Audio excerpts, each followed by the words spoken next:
अस्सलामुअलैकुम स्टूडेंट। उम्मीद है सब खैरियत से होंगे। काफ़ी अरसे के बाद स्टूडेंट आपके साथ सामना होगा। अब मैं जो आपके लिए चीज़ लेके आया हूँ, उम्मीद है आज से पहले कभी किसी ने आपको यूट्यूब पे ऐसी वीडियो नहीं दी होगी। चैप्टर नंबर 1 में स्टूडेंट मैंने सिर्फ आपको 12 क्वेश्चन करवाने हैं और मैं इतनी आपको गारंटी देता हूँ कि जिसने ये 12 के 12 क्वेश्चन समझ लिए उसको दोबारा चैप्टर 1 करने की ज़रूरत नहीं है। बोर्ड में जहां से मर्जी पेपर आए उसको मैं यकीन दिला के कहता हूं कि आपको आता होगा। इन 12 क्वेश्चन में मैंने चैप्टर नंबर 1 के सारे कंसेप्ट मुकम्मल कर देने हैं। ये 12 इंपॉर्टेंट क्वेश्चन मेरे गैस भी हैं और अल्लाह ना करे मेरे गैस में से, मेरे इन 12 क्वेश्चन में से कोई एक भी क्वेश्चन ना लगा तो जो और इसके मुतबादिल क्वेश्चन आएगा वो आपको लाजमी आता होगा। ये मेरी गारंटी है क्योंकि मैंने 12 क्वेश्चन में टोटल कंसेप्ट आपके सामने रख देने हैं।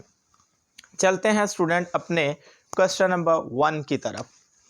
पेपर में अक्सर ये क्वेश्चन आता है, find order of matrix. Student order of matrix का जो क्वेश्चन है ना, ये स्टूडेंट्स को पास करवाने के लिए एक आसान क्वेश्चन लाजमी पेपर में डाल देता है। तो अगर आपको ऑर्डर वाला क्वेश्चन आ जाए, फर्ज करें ये मेरे पास एक मैट्रिक्स ई पड़ा है जिसकी वैल्यू है A B C D E F. Student सबसे पहले आपने याद करना है ऑर्डर का फॉर्मूला क्या होता है। स्टूडेंट ऑर्डर का फॉर्मूला होता है m बाय n। m यहाँ पे रो को रिप्रेजेंट करता है जबकि n कॉलम को। तो m में रो की तादाद गिन लेते हैं। स्टूडेंट इसमें टोटल रो गिन ले, यहाँ पे 3 है और n स्टूडेंट कॉलम को रिप्रेजेंट करता है, यहाँ पे टोटल कॉलम की तादाद गिन ले 2 है। तो इसका ऑर्डर आएगा 3/2। अब ये MCQs में आए, शॉर्ट में आए, जैसा मर्जी क्वेश्चन आए, आपको बस रो की तादाद गिन के m की जगह लगानी है, कॉलम की तादाद गिन के n की जगह लगानी है। तो मैं उम्मीद करता हूं MCQs में आई या शॉर्ट में आपको आता होगा। चलते हैं मेरा सेकंड क्वेश्चन, आज का इंपॉर्टेंट तरीन क्वेश्चन नंबर 2 है student, find A B C D. यहाँ पे हमने ए बी सी डी की वैल्यू निकालनी है। जब ये क्वेश्चन आपको बोर्ड में आ जाए, पेपर में सामने पड़ा होगा, आपने सोल्यूशन कैसे स्टार्ट करना है। इस मैट्रिक्स की फर्स्ट रो का फर्स्ट एलिमेंट और इस मैट्रिक्स की फर्स्ट रो का फर्स्ट एलिमेंट, इसको इक्वल लिख देंगे, a प्लस सी इक्वल 0। इस तरह पे स्टूडेंट इसी रो का सेकंड एलिमेंट और फर्स्ट रो का सेकंड एलिमेंट, इनको इक्वल रख देते हैं। a प्लस 2b को इक्वल रख देंगे -7 के। इसी तरह स्टूडेंट सेकंड रो की फर्स्ट एलिमेंट और सेकंड रो का फर्स्ट एलिमेंट इक्वल रख देंगे, c - 1 इक्वल 3। एंड इसी तरह ये जो बच गया 4d - 6 इक्वल 2d के इक्वल रख देंगे। अब स्टूडेंट यहाँ पे हमें a की वैल्यू मालूम करनी है। तो अगर मुझे a की वैल्यू मालूम करनी है तो ये प्लस का c उधर जाके माइनस का c। अब a का आंसर तभी यहाँ पे निकलेगा जब c की वैल्यू मालूम होगी। c देखें और कहाँ पे पड़ा है, यहाँ पे। यहाँ से स्टूडेंट c आसानी निकल आएगा। माइनस का 1 उधर जाके प्लस का 1 अलजबरा के मुताबिक। 3 में 1 प्लस किया तो स्टूडेंट ये आ गया 4। सी का आंसर जो हमें मिला 4 और यही सी का आंसर इधर -c के साथ लगा देंगे, c की जगह 4। a भी निकल आया, c भी निकल आया। अब हमें चाहिए यहां से b। a की जगह a की वैल्यू लगाएंगे। a अभी हम फाइंड करके आए हैं -4, a की जगह लगाते हैं -4। 2 भी स्टूडेंट आ गया वैसे, -7 भी वैसे। माइनस का 4 उधर जाके प्लस का 4, चूंकि b फाइंड करना है तो b को एक तरफ रखना है, -7 जबकि माइनस का 4 इधर आके प्लस का 4। यहाँ पे आ गया स्टूडेंट 2b। -7 में से +4 किया तो -3। 2 यहाँ मल्टीप्लाई हो रहा है स्टूडेंट, उधर जाके डिवाइड हो जाएगा। 3/2 को हम ये भी लिख सकते हैं -1.5। लें जी स्टूडेंट, a भी निकल आया, b भी निकल आया, c भी निकल आया। अब हमें निकालना है d को फाइंड करना है तो d वाली एक तरफ कर दें, ये 4d इधर ही पड़ा रहने देते हैं। ये प्लस का 2 इधर हिजरत करके आएगा, ये माइनस का 2d हो जाएगा और ये माइनस का 6 दूसरी तरफ हिजरत करके जाएगा तो ये प्लस का 6 हो जाएगा।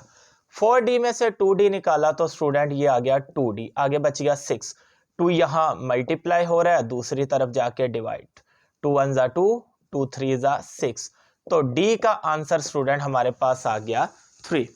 इसी तरह इस क्वेश्चन को अक्सर सेटिस्फाई भी किया जाता है। अगर आप ए बी सी डी तक भी लिख दें तो ये भी ठीक है। अब इसको सेटिस्फाई कैसे करना है ये भी मैं आपको सिखा देता हूं।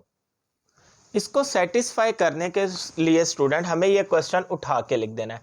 एक ही जगह एक ही वैल्यू जो भी हमने फाइंड की पुट कर देते हैं -4। सी की वैल्यू स्टूडेंट वो मैंने यहां से रेज किया, जगह कम होने की वजह से मैंने नोट कर लिया था। सी की वैल्यू है 4 तो प्लस का 4। इसी तरह स्टूडेंट यहाँ पे एक ही जगह एक की वैल्यू लगाएंगे माइनस का 4 एंड +2 आ गया। वैसे बी की जगह स्टूडेंट लगा देंगे माइनस का 1.5। सी की जगह सी की वैल्यू लगा देंगे स्टूडेंट 4 जबकि -1। वैसे डी की जगह डी की वैल्यू लगा देंगे 3। इस डी की जगह 3 लगाएंगे स्टूडेंट। अब हमें इसको सेटिस्फाई करना है कि आया कि हमारा आंसर करेक्ट है कि नहीं। इसी तरह यहाँ पे स्टूडेंट राइट हैंड साइड को 0 -7 3 2 और डी की जगह अगेन से मैं 3 यहाँ पे पुट करूंगा। लें जी स्टूडेंट -4 + 4 0, ये -4 आ गया। 2 को -1.5 से मल्टीप्लाई किया तो -3। 4 में से 1 निकाला 3, 4 3 12, 12 में से 6 गया 6। दूसरी जानिब है 0 -7 3 एंड 2 3 6। अब स्टूडेंट नेक्स्ट स्टेप में यहाँ पे नहीं कर रहा, आपने खुद कर लेना है। माइनस का 4 माइनस का 3 माइनस का 7 हो जाएगा। ये देखिए यहाँ पे भी -7, यहाँ पे भी -7, 0 0 सेम, 3 3 सेम, 6 6 सेम। ये हमारे पास सेटिस्फाई हो गया। चलते हैं अपने मोस्ट इंपॉर्टेंट क्वेश्चन नंबर 3 की तरफ। क्वेश्चन नंबर 3 जो मेरा मोस्ट इंपॉर्टेंट क्वेश्चन है, इससे हम एक तीर से दो शिकार करने जा रहे हैं। वो कैसे? अब स्टूडेंट यहाँ पे हमें कहता है ए ट्रांसपोज का ट्रांसपोज इक्वल ए प्रूफ करें। हमें पता है स्टूडेंट जब भी हम ए का ट्रांसपोज लेंगे उसमें तब्दीली आएगी, रो को कॉलम में बदल देंगे। और जब उसी ट्रांसपोज का होल का ट्रांसपोज लेंगे वो दोबारा अपनी असल हालत में आ जाएगा, चूंकि वो ए की वैल्यू होगी। ये सब कैसे होगा मैं आपके सामने प्रूफ करता हूं। मैं लेफ्ट हैंड साइड को प्रूफ करने जा रहा हूं कि ए ट्रांसपोज का ट्रांसपोज क्या आता है। सबसे पहले स्टूडेंट ए की वैल्यू लिखेंगे। ए की वैल्यू है 1 2 0 1। अब ब्रैकेट के अंदर कहता है पहले ब्रैकेट को सोल्व करो, जबकि ब्रैकेट ट्रांसपोज में पड़ी है। ट्रांसपोज में क्या करते हैं, ये स्टूडेंट रो पड़ा है इसको कॉलम बना दे, ये भी रो पड़ा है इसको कॉलम बना दें। अभी तक मैंने ब्रैकेट का ट्रांसपोज लिया, अब स्टूडेंट मुझे ब्रैकेट के होल का ट्रांसपोज लेना है। अब स्टूडेंट ये भी एक रो है, इसको कॉलम में बदल देते हैं, ये भी रो है, इसको कॉलम में बदल देते हैं। देखें फर्स्ट मैंने ट्रांसपोज लिया उसके जैसा नहीं आया, लेकिन अगेन होल का ट्रांसपोज लिया उसके जैसा आ गया। तो यहां से प्रूव हुआ जब आप किसी भी चीज का 2 टाइम ट्रांसपोज लेते हैं वो वापस अपनी असल हालत में आ जाता है। तो अब आप इसको नोट करें, इसकी वैल्यू जो है ट्रांसपोज का ट्रांसपोज वो 1 2 0 1 है। इस तरफ मैं आपको ए की वैल्यू लिख के दिखाता हूँ, राइट हैंड साइड पे वो 1 2 0 1 है। तो स्टूडेंट देखिएगा ए ट्रांसपोज का ट्रांसपोज और ए ये दोनों सेम है, तो बस साबित हुआ left hand side equal right hand side. अब एक तीर से दो शिकार कैसे? पेपर में ट्रांसपोज वाला क्वेश्चन अक्सर लाजमी दे देता बच्चों को पास करवाने के लिए, उनका दिल खुश करने के लिए। तो अगर खाली ट्रांसपोज आ जाए पेपर में, सिर्फ इतना आ जाए फाइंड ट्रांसपोज, तो देखें ट्रांसपोज आपने सीख लिया कि रो को कॉलम में बदल दें, तो या कॉलम को भी रो में बदल सकते हैं।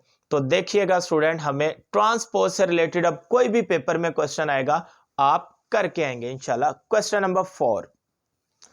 क्वेश्चन नंबर 4 में स्टूडेंट हमें कहता है if A equal B equal की वैल्यू देके कहता है फाइंड 3a - 2b। यहाँ पे भी एक तीर से दो शिकार करेंगे। पहले मैं आपको 3a फाइंड करके दिखाता हूँ। फर्ज करें खाली शॉर्ट क्वेश्चन पेपर में आ जाता है 3a फाइंड करने वाला और साथ में a की वैल्यू देता है, तो आपको a की वैल्यू ऐसे पुट कर देनी है।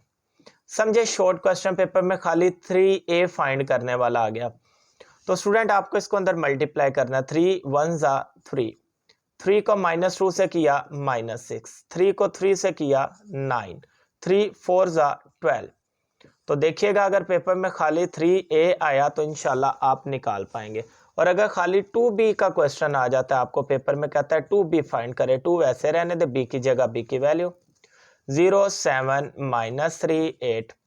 अब स्टूडेंट हम इनको मल्टीप्लाई करके देखते हैं। 2 को 0 से किया 0, 2 7 14, 2 को -3 से किया -6, 2 को 8 से किया तो 16। ये आ गया 2B का आंसर। ले जी 2B या 3A कभी आपको सिंपल अकेला पड़ा आ जाए तो इस तरह फाइंड करना। हमारा क्वेश्चन ये था स्टूडेंट 3A में से माइनस करेंगे 2B को, तो मैंने अभी आपको 3A सेपरेट निकाल के दिखाया। 3 - 6 9 12 एंड माइनस 2B की जगह 2B की वैल्यू 0 14 -6 एंड 16। अब स्टूडेंट इन दोनों को माइनस करते हैं। 3 - 0 यहाँ पे लिखेंगे, -6 - 14 यहाँ पे लिखेंगे एंड 9 माइनस माइनस +6 लिखेंगे एंड 12 - 16 लिखेंगे। अब स्टूडेंट 3 में से 0 गया 3, -6 - 14 माइनस का 20, 9 6 15, 12 में से -16 क्या -4। ये हमारे पास आंसर आ चुका है। अब देखिएगा स्टूडेंट मैंने सेपरेट आ जाए तो वो भी सिखा दिया, अब इन दोनों को माइनस कैसे करना है वो भी सिखा दिया। चलते हैं मोस्ट इंपोर्टेंट क्वेश्चन 5 की तरफ। लें जी स्टूडेंट क्वेश्चन नंबर 5, ये भी मेरा इस साल का मोस्ट इंपोर्टेंट तरीन क्वेश्चन है मैथ का। तो इसमें हमें कहता है ए बी फाइंड करें, बी बी फाइंड करें। इसको कैसे सोल्व करेंगे? पहले 2 अंदर मल्टीप्लाई हो रहा है, इसको मल्टीप्लाई करते हैं। 2 2 ज़ा 4, 2 4 ज़ा 8, 2 को -3 से किया -6, 2 को ए से किया 2A। इसी तरह देखिएगा स्टूडेंट 3 1 ज़ा 3, 3 को B से किया 3B, 3 8 ज़ा 24, 3 4 ज़ा 12, 3 को -4 से किया तो माइनस का 12। आगे वाली ये जो राइट हैंड साइड है इसको भी वैसे ही नोट करते जाएंगे। अब स्टूडेंट इन दोनों मैट्रिक्स को हमें करना है प्लस। फर्स्ट वाली टर्म में फर्स्ट वाली टर्म प्लस होती, 4 + 3 यहाँ पे लिखा जाएगा स्टूडेंट। सेकंड वाली टर्म में सेकंड वाली टर्म प्लस होती है, 8 में 3B को प्लस किया जाएगा। थर्ड वाली टर्म में -6 में +24 लिया जाएगा एंड 2A में स्टूडेंट ±-12 लिया जाएगा। राइट हैंड साइड को उठा के लिखेंगे हम लोग वैसे ही। अब स्टूडेंट इसको मजीद सॉल्व कर लेते हैं, प्लस करेंगे। 4 + 3 होता है 7, 8 में 3B प्लस करें तो वैसे ही आ जाता है। अक्सर स्टूडेंट इसको 11B कर देते हो। भाई कैसे? अगर 8B B में होता ना, 8B और 3B 11 होता है। सिंपल में आप अल्फ़ाबेट कैसे प्लस कर सकते हो? तो इसको वैसे ही पड़ा रहने दो। +24 में से 6 निकाला तो स्टूडेंट 18 आ गया। 2A में से -12, अक्सर बच्चे इसको भी माइनस करके माइनस का 10 लिख देते हो। भाई कैसे? ए में से अल्फ़ाबेट में से कांस्टेंट नहीं माइनस हो सकता। नेक्स्ट वैल्यू आ गई वैसे ही। अब स्टूडेंट मेरे इधर से एक और मोस्ट इंपॉर्टेंट क्वेश्चन आ गया। हो सकता है आपको पेपर में जो क्वेश्चन आए इस कंडीशन में आए। हमने तो इतना कुछ सोल्व किया, ये भी हमारा इंपॉर्टेंट है और इस साल इसके भी काफ़ी चांस है कि इस तरह की शक्ल का क्वेश्चन आएगा और आपको सिर्फ ए और बी मालूम करना है। चूंकि स्टूडेंट आपको नजर आ रहा है बी यहाँ पे फर्स्ट रो के सेकंड एलिमेंट पे और इसी का फर्स्ट रो राइट साइड पे सेकंड एलिमेंट 10 है, तो हम कोरस्पॉन्डिंग को इक्वल रखते हैं। यहाँ पे 8 + 3 बी के कोरस्पॉन्डिंग पे 10 आ रहा है। हमें ए निकालना है, ओ सेकंड रो का सेकंड एलिमेंट, यहाँ से सेकंड रो का सेकंड एलिमेंट 1, तो 2A - 12 को इक्वल रखेंगे 1, तो कोरस्पॉन्डिंग को इक्वल रख देते हैं। अब यहाँ से स्टूडेंट हम बी निकालेंगे, प्लस का 8 उधर जाके माइनस का 8 हो जाएगा। लें जी स्टूडेंट यहाँ पे 10 में से अगर मैं 8 माइनस करता हूँ तो यहाँ पे बचेगा 2। अब मुझे निकालना है बी। 3 यहाँ मल्टीप्लाई हो रहा है स्टूडेंट, दूसरी तरफ जाके डिवाइड हो जाएगा, तो बी का आंसर आ जाएगा 2/3। अगर इस तरह का क्वेश्चन आ गया पेपर में तो स्टूडेंट रगड़ देना है आपको। अब यहाँ पे ए निकालना है, माइनस का 12 उधर जाके स्टूडेंट हो जाएगा प्लस का 12। अब 12 में 1 प्लस किया जाए तो ये होता है 13। ए हमें निकालना है, 2 के दरमियान कोई साइन नहीं है तो इसका मतलब 2 यहाँ मल्टीप्लाई हो रहा है, दूसरी तरफ जाके डिवाइड, तो स्टूडेंट ए का आंसर आ जाएगा 13 / 2। अगर तो स्टूडेंट इतना हिस्सा दे के कहता है बी निकाले तो फिर ये शॉर्ट सा काम है, और अगर ये मल्टीप्लाई वाला एक्स्ट्रा काम आ गया तो फिर मैंने दोनों लिहाज से बता दिया कि इससे रिलेटेड एक क्वेश्चन मुझे बड़ा यकीन है आ जाना है। तो इन दोनों शक्लों में से कोई भी शक्ल आ गई, मुझे यकीन है कि आप लोग कर पाएंगे। चलते हैं छठे मोस्ट इंपोर्टेंट क्वेश्चन की तरफ। मेरे आज के छठे क्वेश्चन में स्टूडेंट सिमेट्रिक और स्क्यू सिमेट्रिक आ रहा है। अगर प्लस की टर्म है सिमेट्रिक, माइनस की टर्म है स्क्यू सिमेट्रिक। ये सिमेट्रिक और स्क्यू सिमेट्रिक होता क्या है ये समझ लीजिए। अगर कभी ए का ट्रांसपोज इक्वल ए आ जाए, मतलब ट्रांसपोज लेने के बाद भी उसमें कोई तब्दीली ना आए, जो ए था वही आंसर में वापस आ जाए, ये सिमेट्रिक कहलाता है। इसी तरह स्टूडेंट अगर ए प्लस ए ट्रांसपोज का ट्रांसपोज आ जाए तो वो फिर अंदर वाली वैल्यू के इक्वल होना चाहिए, यानी कि ए प्लस ए ट्रांसपोज के, यानी कि इस ट्रांसपोज के नीचे जो भी लगा था वही दूसरी तरफ आना चाहिए, इस ट्रांसपोज के नीचे जो भी लगा था वही दूसरी तरफ आना चाहिए। इसको कहते हैं सिमेट्रिक। स्क्यू में माइनस आना चाहिए, ए ट्रांसपोज इक्वल माइनस ए, और इसी तरह ए प्लस ए ट्रांसपोज का होल का transpose equal minus A plus A transpose. अब देखिए टी के नीचे ए लगा लेकिन नेगेटिव ए है, इस टी के नीचे ए प्लस ए ट्रांसपोज पड़ा लेकिन ये नेगेटिव में, तो इसका मतलब स्क्यू में हमें नेगेटिव लेना पड़ता है फिर आंसर आता है, जबकि सिमेट्रिक में हमें पॉजिटिव के साथ ही आंसर मिल जाता है। कैसे, ये मैं सारा आपको सीन समझा देता हूँ। लो जी, पेपर में बैठे हो बच्चों, आपको ये सिमेट्रिक वाला क्वेश्चन आ गया। आपको सबसे पहले ए की वैल्यू लिखनी है, फिर आपको ए का ट्रांसपोज भी चाहिए, तो ये ले साथ में मैं ए का ट्रांसपोज भी ले लेता हूँ। ये रो है 1 2, इसको कॉलम बना देते हैं। ये 0 1 भी रो है, इसको कॉलम बना देते हैं। अब स्टूडेंट हमें ऐसा करना है, एक और ए के ट्रांसपोज को प्लस करना है। ये ले मैं आपके सामने एक और ए के ट्रांसपोज को प्लस करता हूँ। ए की जगह ए की वैल्यू प्लस ए ट्रांसपोज की जगह ए ट्रांसपोज की वैल्यू। अब स्टूडेंट किया जाएगा इन दोनों को प्लस, 1 + 1 2, डायरेक्ट कर रहा हूँ एक स्टेप, 2 + 0 2, 0 + 2 2, 1 + 1 2। अभी स्टूडेंट ये अपने पास आया ए प्लस ए का ट्रांसपोज। अभी लिया जाएगा होल का ट्रांसपोज, क्योंकि ट्रांसपोज लेने के बाद तो हमें देखना है इसमें तब्दीली आती कि नहीं। अभी स्टूडेंट मैं इसका होल का ट्रांसपोज लेने लगा हूँ। अगर ट्रांसपोज लेने के बाद भी इसमें कोई तब्दीली ना आए तो ये सिमेट्रिक है, लेकिन अगर इसमें तब्दीली आ गई इस मैट्रिक्स में तो ये सिमेट्रिक नहीं है। चले मैं इसका ट्रांसपोज लेता हूँ।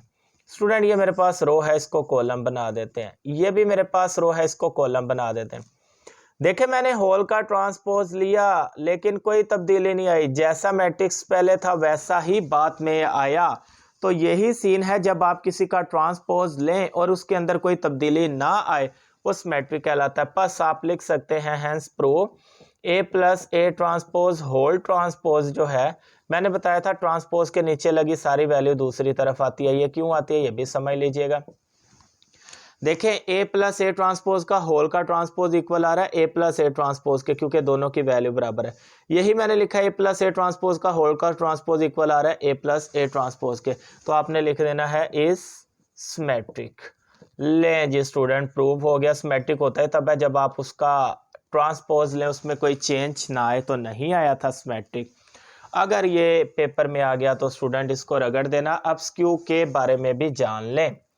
ए की वैल्यू स्टूडेंट अपने पास 1 2 0 1 है, पेपर में आ गया स्क्यू, तो ऐसे आपने इसको रगड़ना है। ये इसका ट्रांसपोज लिया मैंने। अब इन दोनों को स्टूडेंट हम करेंगे माइनस, पहले किया प्लस अब करेंगे माइनस।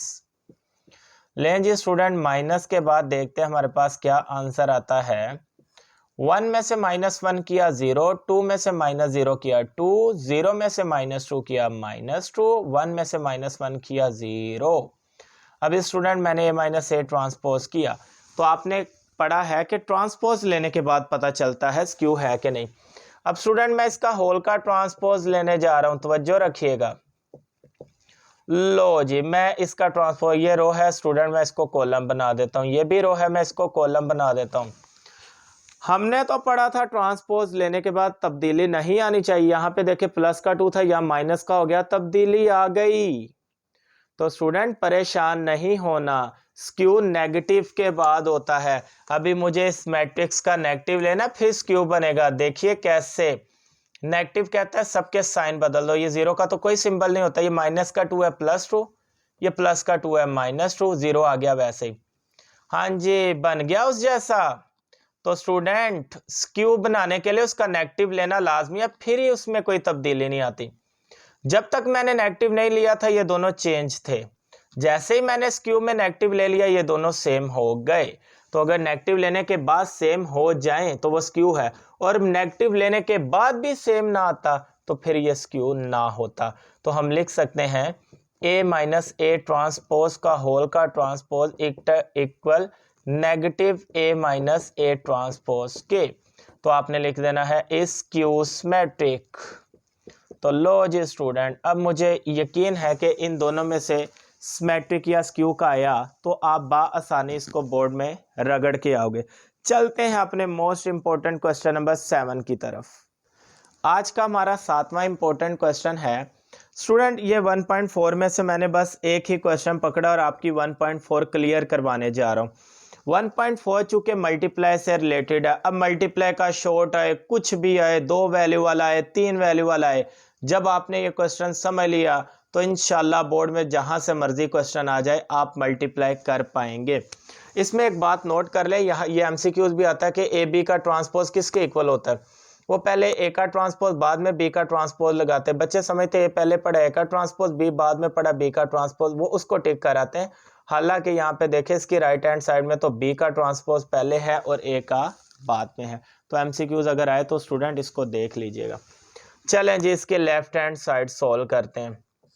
लेफ्ट हैंड साइड है स्टूडेंट ए बी का होल का ट्रांसपोज। ये कहता है पहले ए को बी से मल्टीप्लाई करो, जो आंसर आए उसका ट्रांसपोज ले लो। लो जी बच्चों, पहले मैं ब्रैकेट को सोल्व करता हूँ ए बी को। अब ए बी सोल्व करने से आपको मल्टीप्लाई के सारे कंसेप्ट क्लियर हो जाएंगे और आपको मल्टीप्लाई का कोई भी क्वेश्चन बोर्ड में आए इंशाल्लाह मेरे स्टूडेंट्स को आता होगा। लें जी स्टूडेंट, मल्टीप्लाई कैसे करते हैं हमने पढ़ा है फर्स्ट रो फर्स्ट कॉलम, और फर्स्ट रो फर्स्ट कॉलम में मल्टीप्लाई कैसे होता है, पहला एलिमेंट पहले एलिमेंट के साथ, दूसरा एलिमेंट दूसरे एलिमेंट के साथ मल्टीप्लाई होता है। कैसे, -1 को 1 से किया तो स्टूडेंट -1, 3 को -3 से किया तो -9। इसी तरह फर्स्ट रो करने के बाद सेकंड कॉलम से करेंगे इसको। अब पहला नंबर पहले नंबर के साथ, दूसरा नंबर दूसरे के साथ। -1 को 2 से किया तो स्टूडेंट -2, 3 को -5 से किया तो -15। इसी तरह सेकंड रो फर्स्ट कॉलम, पहला नंबर पहले के साथ, 2 1 दा 2, 0 को 3 से किया तो 0, 0 माइनस को भी 0 कर देता है। सेकंड रो सेकंड कॉलम, 2 2 दा 4, 0 को -5 से किया तो स्टूडेंट ये आना 0 ही है। अब यहाँ पे -9 -1 माइनस का 10, -15 -2 माइनस का 17, 2 में 0 प्लस किया 2, 4 में 0 प्लस किया 4। तो लें जी स्टूडेंट, मैं यकीन से कह सकता हूँ कि आइंदा मल्टीप्लाई वाला क्वेश्चन आएगा तो बच्चे रगड़ देंगे। अब स्टूडेंट ए बी तो हमें निकाल लिया, अब हमें लेना है ए बी का ट्रांसपोज।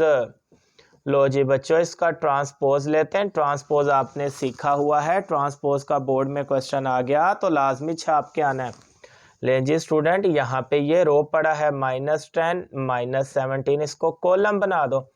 ये भी रो में पड़ा है, इसको भी कॉलम में बना दो। ले जी, मैंने ट्रांसपोज भी ले दिया और ये जो साइड आई ये हमारे पास लेफ्ट हैंड साइड आई। अब स्टूडेंट हमें इसी की राइट हैंड साइड निकालनी। पहले मुझे बी का ट्रांसपोज लेना है। बी का ट्रांसपोज स्टूडेंट, ये रो है इसको कॉलम बना दे। ये -3 -5 रो है, इसको भी कॉलम बना दे बी का ट्रांसपोज। अब स्टूडेंट मुझे लेना है ए का ट्रांसपोज। ये रो है इसको कॉलम बना दिया जाए। ये 2 0 भी रो है, इसको कॉलम बना दिया जाए। फर्क क्या आया, यहाँ पे पहले ए बी को मल्टीप्लाई किया फिर ट्रांसपोज लिया। यहाँ पे पहले ट्रांसपोज लेंगे फिर मल्टीप्लाई करेंगे। तो मल्टीप्लाई एक दफा फिर सिखाता हूँ, बी ट्रांसपोज को ए ट्रांसपोज से करेंगे। बी ट्रांसपोज की वैल्यू ही पहले लगेगी तो आंसर करेक्ट आएगा। अब स्टूडेंट एक दफा फिर मल्टीप्लाई सिखा रहा हूँ, ये क्लियर कर लें ताकि 1.4 आपको कोई भी क्वेश्चन है पेपर में आप लोग को आता हो। अब स्टूडेंट देखिएगा मल्टीप्लाई का तरीका, फर्स्ट रो फर्स्ट कॉलम, पहला नंबर पहले के साथ, 1 को -1 से किया -1, दूसरा नंबर दूसरे के साथ, -3 को 3 से किया -n। फर्स्ट रो को फिर सेकंड रो के साथ करेंगे, पहला नंबर पहले के साथ, 2 को 1 से किया 2, -3 को 0 से किया तो स्टूडेंट 0। सेकंड रो को फर्स्ट कॉलम के साथ, 2 को -1 से किया तो स्टूडेंट -2, -5 को 3 से किया तो -15। सेकंड रो सेकंड कॉलम, 2 को 2 से किया तो 4, 5 को 0 से किया तो स्टूडेंट 0। -1 -9 -10, 2 में 0 प्लस किया 2, -2 -15 -17, 4 में 0 प्लस किया 4, और लो जी स्टूडेंट, हमने देखा लेफ्ट हैंड साइड और राइट हैंड साइड इक्वल आ गई है। इसका मतलब हमारे पास प्रूफ हो चुका है कि लेफ्ट हैंड साइड इक्वल है राइट हैंड साइड के। तो स्टूडेंट आज का हमारा 7वां मोस्ट इंपॉर्टेंट क्वेश्चन भी आ गया। और अब मल्टीप्लाई का कोई भी क्वेश्चन आपको पेपर में आ जाए, आप लोगों को आता होगा। 8वां मोस्ट इंपॉर्टेंट क्वेश्चन आपके सामने पड़ा हुआ है स्टूडेंट। फर्ज करें ये पेपर में आ जाता है तो आपको क्या करना है, इससे देखिएगा अब आपके 1.5 के पहले 2-3 शॉर्ट क्वेश्चन भी क्लियर हो जाएंगे और इसके बाद एक क्वेश्चन करवाऊंगा तो उससे क्वेश्चन नंबर 3 भी क्लियर हो जाएगा। इस तरह सिर्फ इसमें से 3 क्वेश्चन करवाने और आपको पूरी एक्सरसाइज आ जाएगी। लो जी स्टूडेंट, इसमें लेफ्ट हैंड साइड भी है, इसमें मिड भी है, इसमें राइट हैंड साइड भी है। सेंटर वाले को मिड कहते हैं, कुछ बच्चे इसको मिड हैंड साइड भी पढ़ते हैं। मिड हैंड नहीं होता बच्चों, लेफ्ट हैंड साइड खाली मिड और ये होता है राइट हैंड साइड। अब स्टूडेंट देखिएगा, हमें इसमें एडजॉइंट चाहिए लेफ्ट हैंड साइड निकालने के लिए। लेफ्ट हैंड साइड पड़ा है, कहता है ए को एडजॉइंट ए के साथ मल्टीप्लाई कर दिया जाए। तो स्टूडेंट अपने पास एडजॉइंट ए पड़ा होगा तो मल्टीप्लाई होगा। लें जी, मैं आपको यहाँ एडजॉइंट निकाल के दिखाता हूँ। एडजॉइंट आने के बाद आपका एक और शॉर्ट क्वेश्चन लाहौर बोर्ड का क्लियर हो गया। अक्सर आता है ए की वैल्यू देके या किसी की भी वैल्यू देके कहेगा उसका एडजॉइंट निकाला जाए। एडजॉइंट में क्या करते हैं स्टूडेंट, डायगोनल की जगह चेंज, डायगोनल को मूव करते हैं। 6 ऊपर आ गया, 1 नीचे। नॉन डायगोनल के स्टूडेंट साइन चेंज, ये प्लस का 2 है तो माइनस का 2, ये प्लस का 4 है तो माइनस का 4। एडजॉइंट स्टूडेंट आपके सामने पड़ा है। अब हम ए को एडजॉइंट ए के साथ मल्टीप्लाई करने जा रहे हैं। ए की जगह ए की वैल्यू मैं उठा के लाता हूं जो कि 1 2 4 6 पड़ी है। एडजॉइंट ए की जगह एडजॉइंट ए की मैं वैल्यू उठा के लाता हूं जो कि ये हमारे सामने पड़ी है। अब इन दोनों को भी मल्टीप्लाई करना और स्टूडेंट आपको आ जाना, और मल्टीप्लाई आपने सीख लिया हुआ है। कितने आसान क्वेश्चन, एक दफ़ा मल्टीप्लाई से इंशाल्लाह आपके काफ़ी लॉन्ग क्वेश्चन क्लियर हो रहे हैं। लेकिन जी student, first row first column, पहला नंबर पहले के साथ 6 1 जा 6, दूजे नंबर दूजे के साथ 2 4 जा 8, 2 को -4 से किया तो -8। इसी तरह फर्स्ट रो सेकंड कॉलम, 1 को -2 से किया तो -2, 2 को 1 से किया तो +2, कोई साइन ना हो तो प्लस लगा लिया करें। इसी तरह स्टूडेंट देखिएगा, सेकंड रो फर्स्ट कॉलम, पहला नंबर पहले के साथ 4 6 24 एंड 6 को -4 से किया तो -24। सेकंड रो सेकंड कॉलम, 4 को -2 से किया तो -8 एंड 6 1 जा 6, कोई साइन नहीं तो प्लस लगा लें। लो जी बच्चों, 6 में से -8 निकाला -2, -2 + 2 0, 24 में से 24 निकाला 0, -8 में से +6 निकाला -2।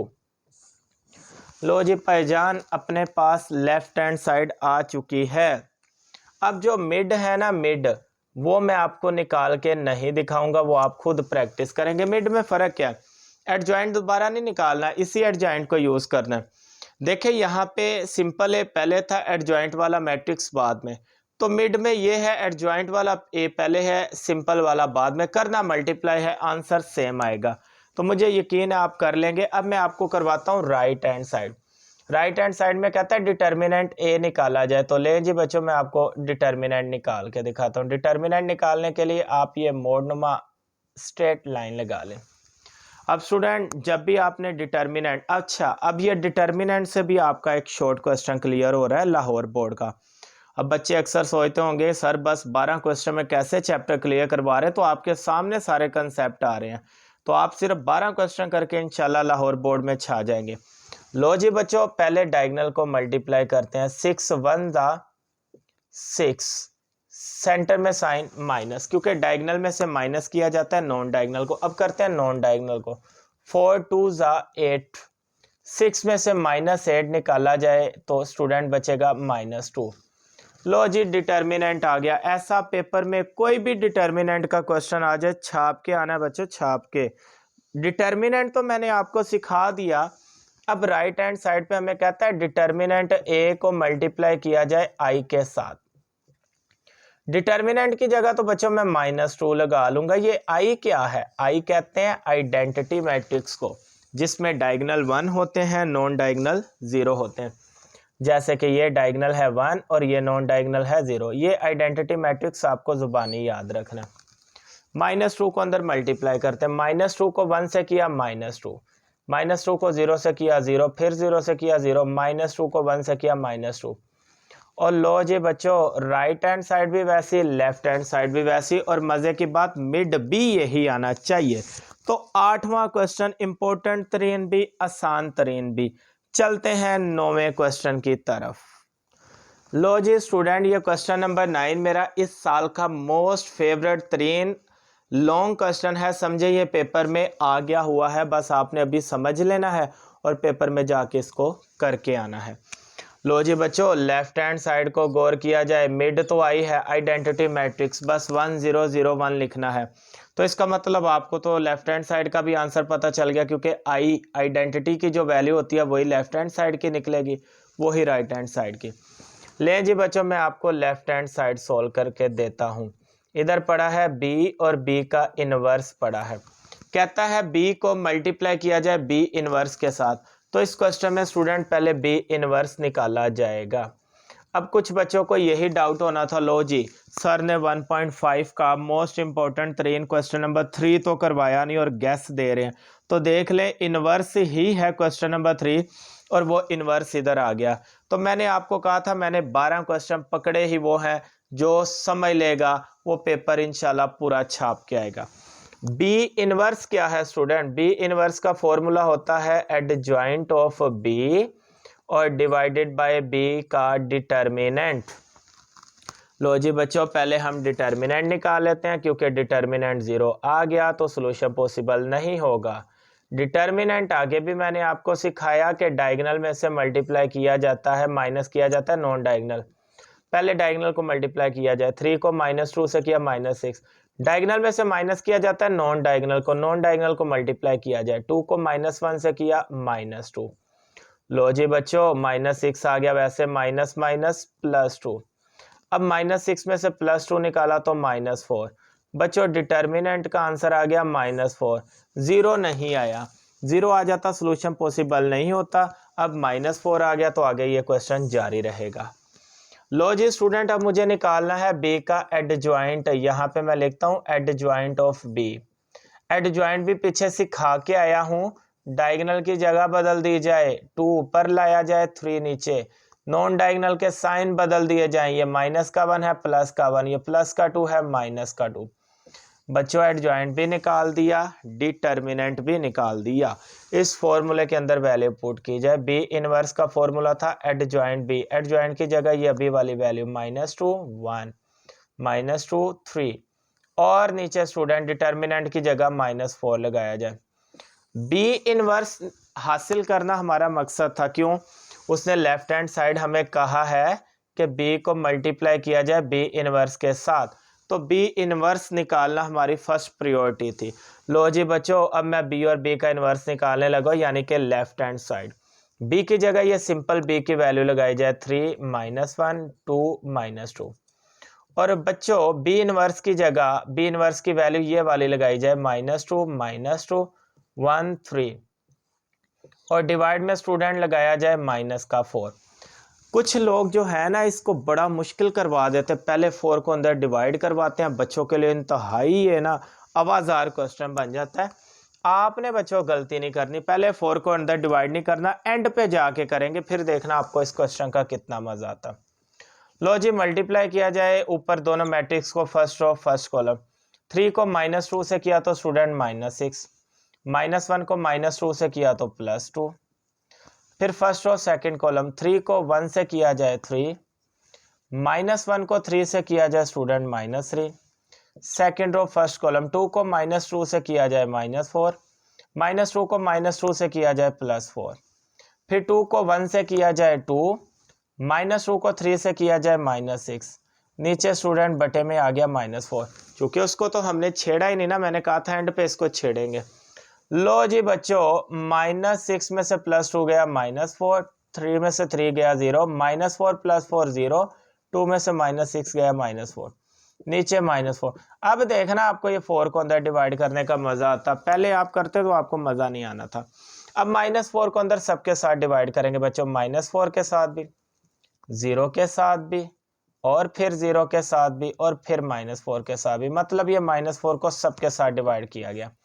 माइनस माइनस से गया, 4 1 जा 4 1 जा 1 बच गया। 0 को 4 पे डिवाइड किया 0, 0 को 4 पे डिवाइड किया 0, माइनस माइनस से गया 4 1 जा 4 1 जा। और लो जी बच्चों, आइडेंटिटी मैट्रिक्स आ गया लेफ्ट हैंड साइड में। चलो मैं आपको मिड भी निकाल देता हूँ। क्या याद करोगे कि सर ने मिड नहीं निकाल के दिया था? मिड में आई की वैल्यू पड़ी है, और आई किसके लिए स्टैंड करता है? 1 0 0 1 के लिए। और लो जी बच्चों, मैंने लेफ्ट हैंड साइड भी निकाल दिया, मिड भी निकाल दिया, और ताड़ी मेहरबानी अब राइट हैंड साइड खुद निकाल लेना।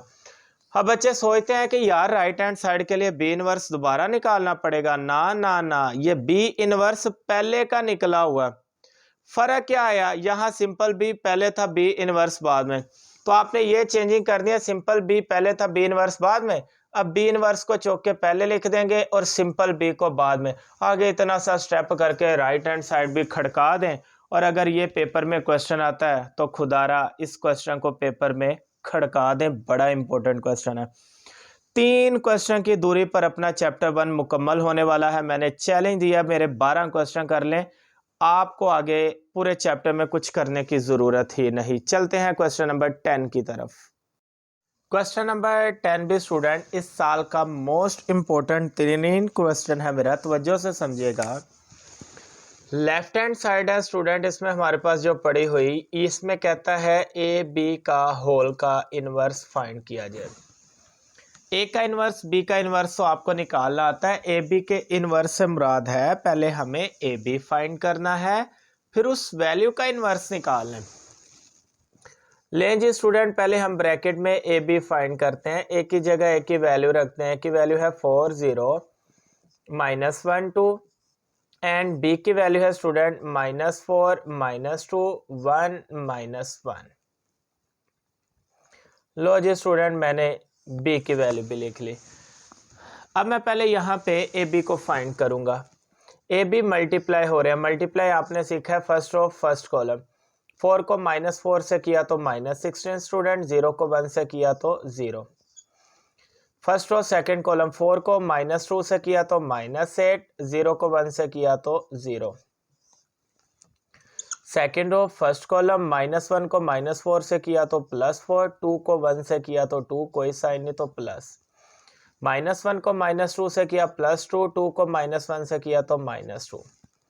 अब स्टूडेंट यहाँ पे -16 में 0 प्लस किया -16, 8 में 0 प्लस किया 8, 4 में 2 प्लस किया 6, 2 में से 2 गया 0। अभी स्टूडेंट मैंने जो आंसर निकाला है ये ए बी का निकाला है। अब मुझे यहाँ से ए बी का इन्वर्स निकालना है। ए बी इन्वर्स जो है ना स्टूडेंट, इसका फॉर्मूला होगा ए बी इन्वर्स का adjoint of A B divided by A B का डिटर्मिनेंट।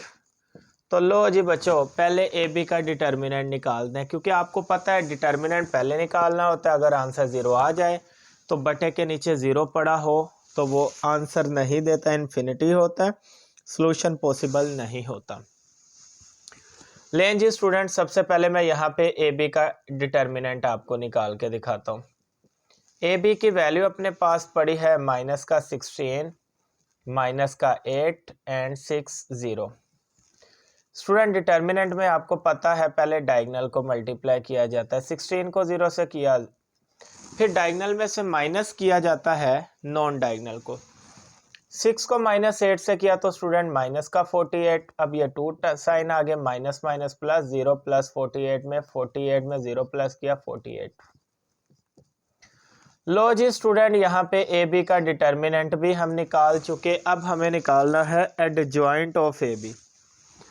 लो जी स्टूडेंट, यहाँ पे एडजॉइंट ऑफ ए बी की हेडिंग देते हैं, एडजॉइंट निकालते हैं ए बी का। ये ए बी की वैल्यू स्टूडेंट डायगोनल की जगह बदली जाती है एडजॉइंट में, नॉन डायगोनल के साइन बदले जाते हैं। ये माइनस का 8 है, ये प्लस का 8, ये प्लस का 6 है तो ये माइनस का 6।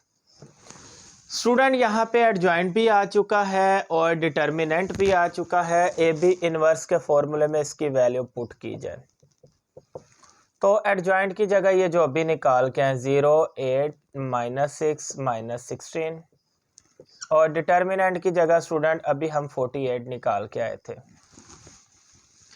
अब स्टूडेंट 48 को अंदर सबके साथ डिवाइड किया जाए, 0 के साथ भी 48, 8 के साथ भी 48, -6 के साथ भी 48, -16 के साथ भी 48।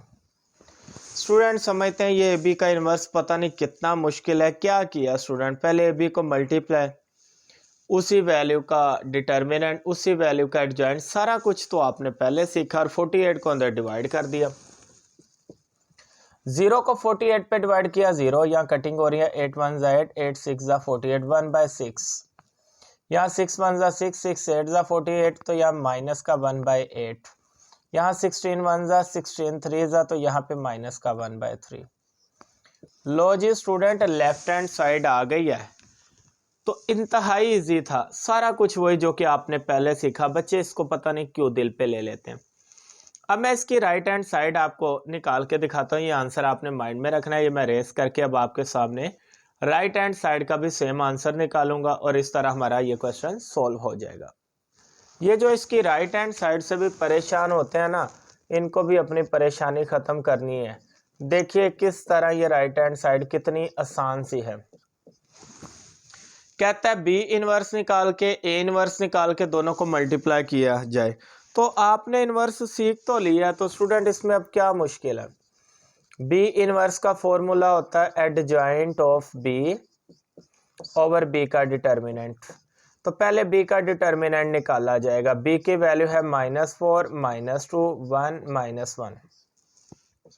पहले डायगोनल को मल्टीप्लाई, -4 को -1 से किया +4, 1 को -2 से किया -2, माइनस माइनस +2, 4 में 2 को प्लस किया जाए तो 6। लो जी स्टूडेंट, डिटर्मिनेंट आ गया 6। अब हमें एडजॉइंट ऑफ बी भी निकालना है, इसी वैल्यू का एडजॉइंट।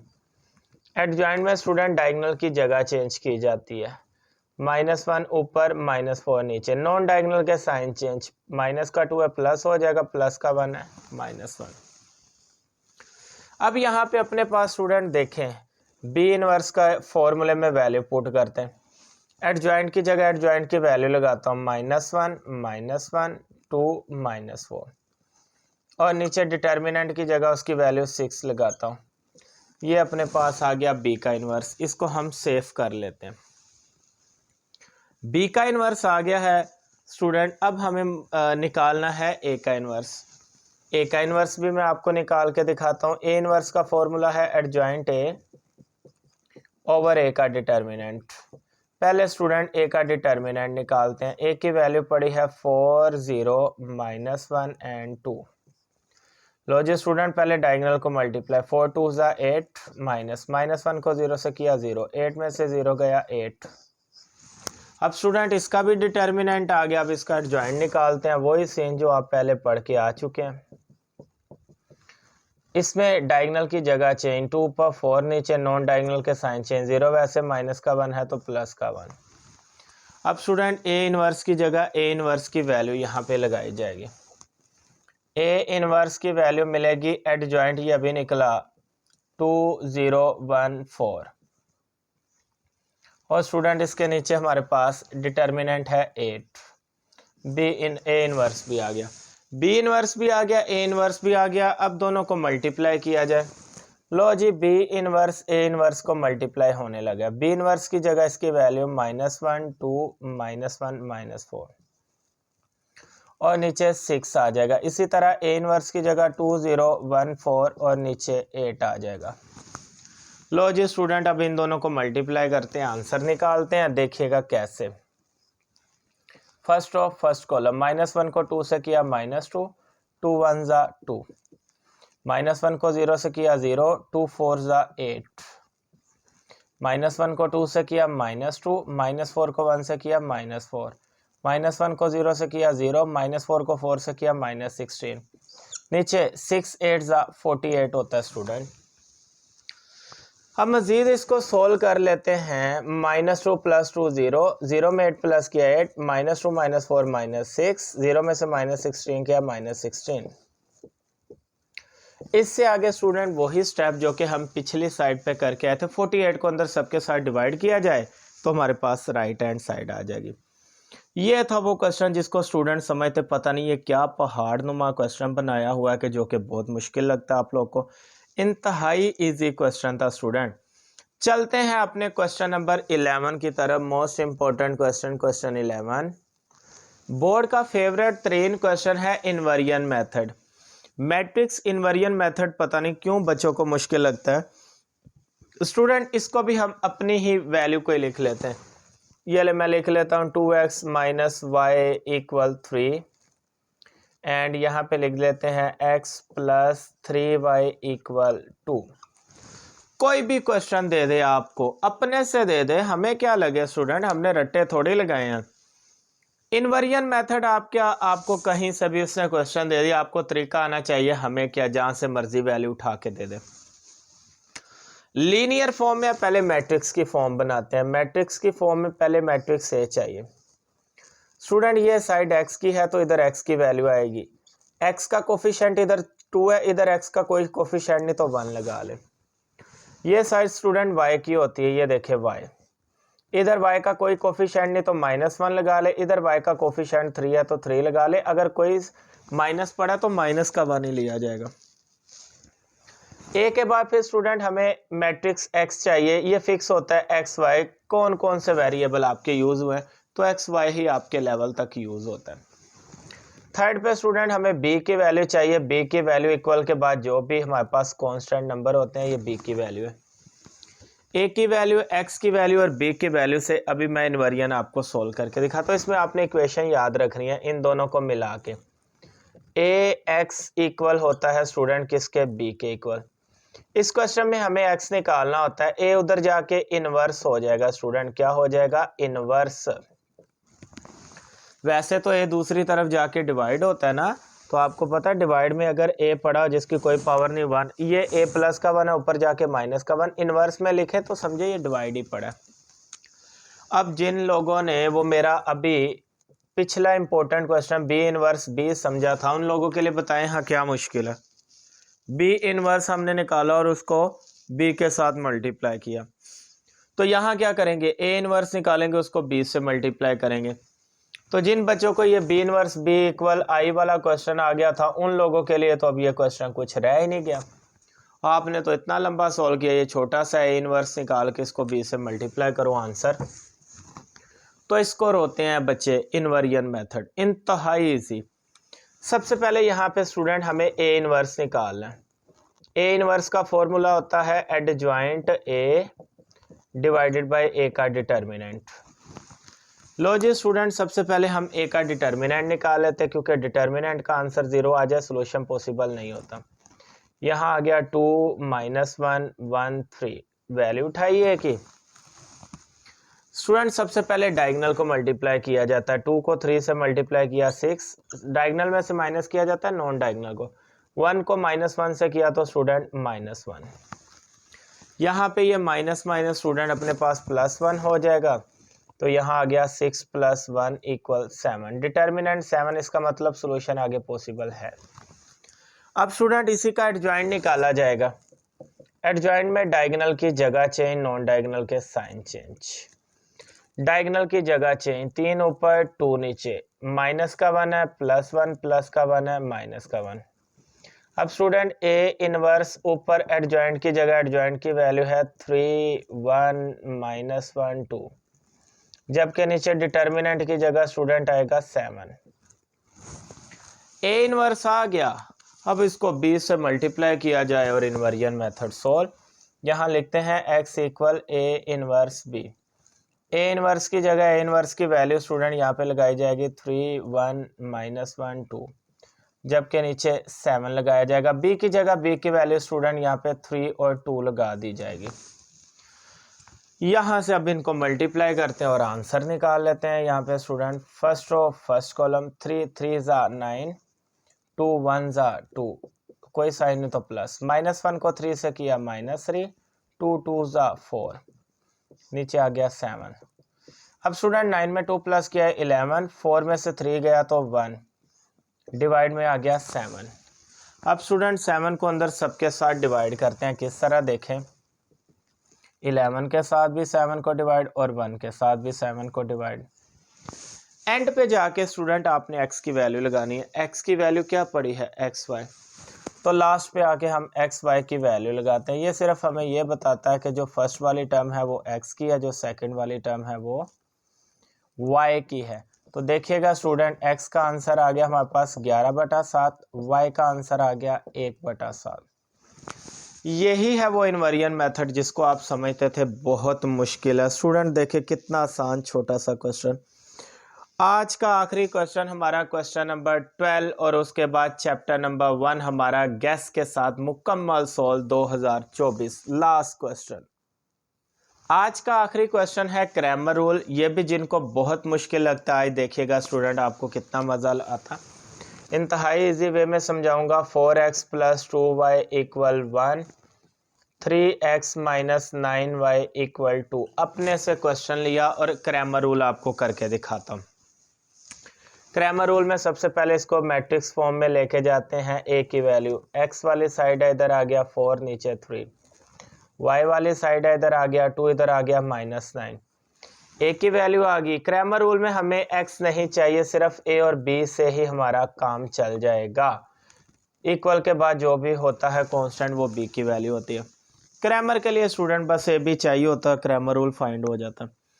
क्रैमर रूल में बस आपने x का फॉर्मूला याद रखना है। x का फॉर्मूला होता है ax का डिटर्मिनेंट ओवर a का डिटर्मिनेंट।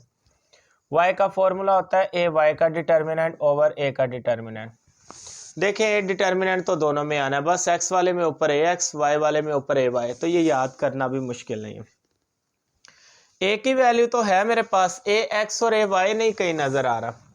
लो जी स्टूडेंट, अब हमें ax भी निकालना है। ax निकालने का तरीका क्या है, इस मैट्रिक्स A में जाएं और x वाली साइड पे जाएं। यही x वाली साइड थी, इसको गायब कर दें, उड़ा दें यहाँ से। इसको जब आप यहाँ से उड़ाएंगे उसकी जगह b की वैल्यू यहाँ पे ले आएंगे 1 2, जो पड़ी है उसको वैसे पड़ी रहने। इस तरह ax बनता है। ax बनाने का तरीका x वाली साइड उड़ा दो। तो ay बनाने का तरीका क्या है, y वाली साइड उड़ा दो। आओ हाँ, ये y वाली साइड है, ये y वाली साइड उड़ा के इसकी जगह b की वैल्यू लगाओ, लेकिन इसमें अब x की वैल्यू आने दो। तो ax बनाने के लिए x वाली वैल्यू उड़ा के उसकी जगह b लगा दिया, ay बनाने के लिए y वाली साइड उड़ा के उसकी जगह b लगा दिया। लो जी बच्चों, अब अपने पास a मैट्रिक्स भी आ गया, मैट्रिक्स ax भी आ गया, ay भी। अब तीनों के डिटर्मिनेंट निकालने और देखें हमारे पास आंसर आता।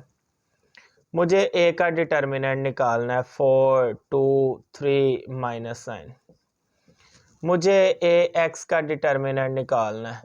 कितना आसान है, इन्वर्जन से भी ज़्यादा, के बाद सिर्फ डिटर्मिनेंट निकाले जाए और आंसर आते जाए। मुझे ay का भी डिटर्मिनेंट निकालना है 4 1 3 2, और बस इन तीनों के डिटर्मिनेंट निकालेंगे और स्टूडेंट अपने पास क्रैमर रूल सॉल्व होगा। देखो कैसे। सबसे पहले डायगोनल को मल्टीप्लाई, 4 को -9 से किया, 4 9 36 -36, फिर नॉन डायगोनल को 3 2 6 -36, -36 में से -6 किया तो माइनस का 42। लो जी स्टूडेंट, a का डिटर्मिनेंट आ गया, इधर ax का निकालते, -9 को 1 से किया -9, फिर माइनस किया जाता है नॉन डायगोनल को, 2 2 4, -9 -4 माइनस का 13। ax का भी डिटर्मिनेंट आ गया, इधर डायगोनल, 4 2 8 -3 1 3, 8 में से 3 गया तो 5।